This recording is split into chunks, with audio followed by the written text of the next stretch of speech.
As we're talking about ethics and code of conducts, one of the things that I wanted to bring up was, what if you wrote these as a team?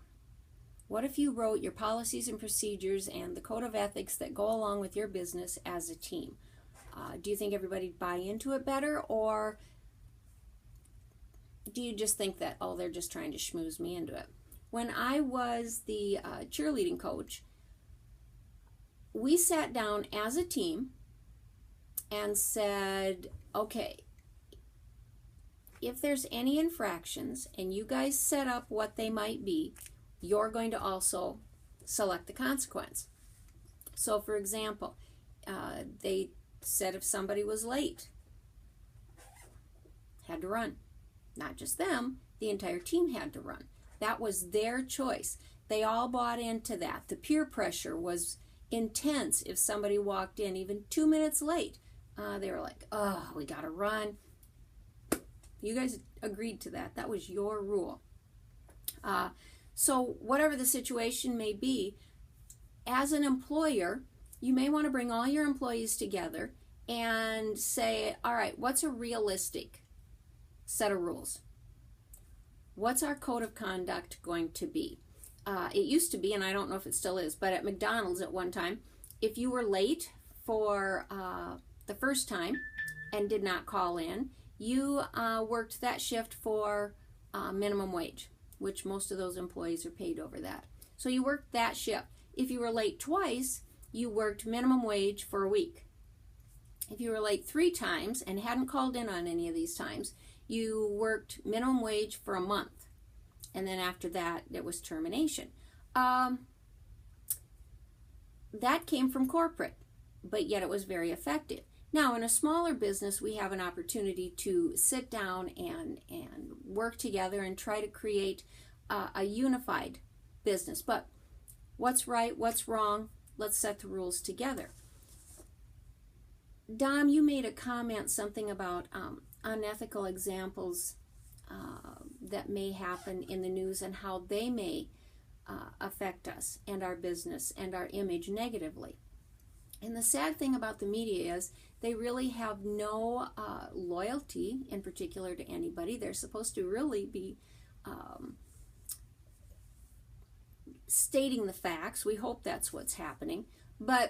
And we've talked about it again in class, where at times there will be an article in the paper. This is never going to happen. Well, I should never say never, but if there were to be a situation where it said college professor picked up for DUI, and if they were relating to me,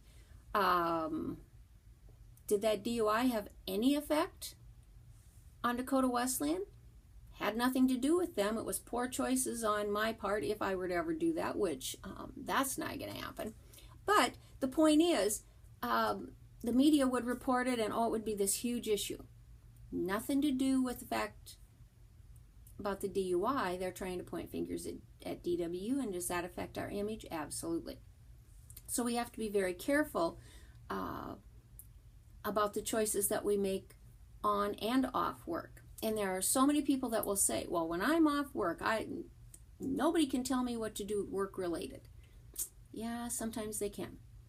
There's a lot of rules and regulations out there, and so along with that goes the fact that maybe what we need to do is, when we put that handbook together, we need to make sure that everybody has really read what the policies and procedures are, so that there are no more quote-unquote gray areas about what's appropriate or not appropriate. I worked for a concrete plant at one time, and they were all given, every employee was given a handbook, told to take it home, read it, sign it, bring it back to us. Well, some of the guys would come back in and they'd get their check, and they'd go, well, where's my bonus for the week?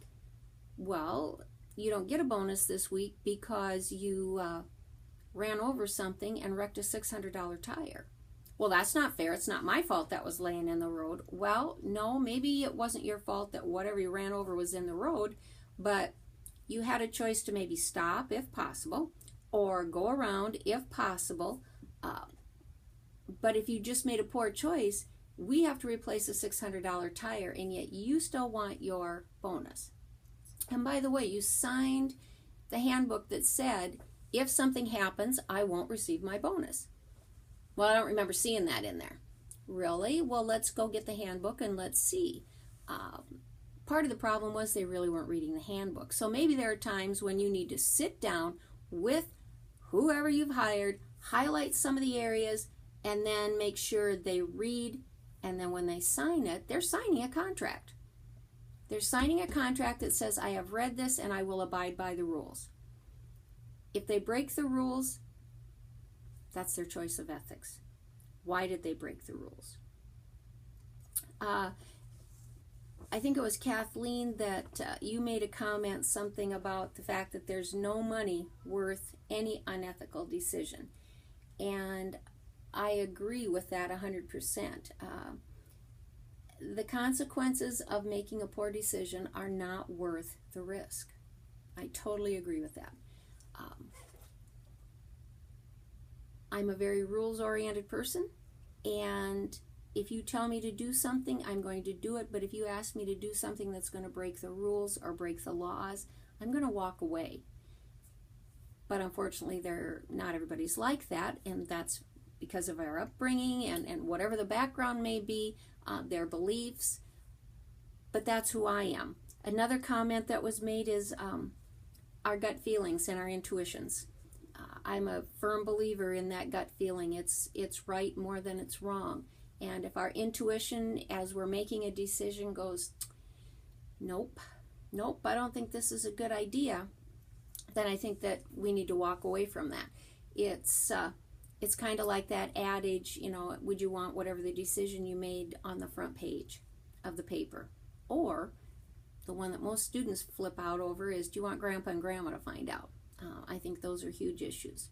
So I'm going to stop with that one. I'm going to add one more on the final topic here, and then we'll move on to the next part of Unit 3.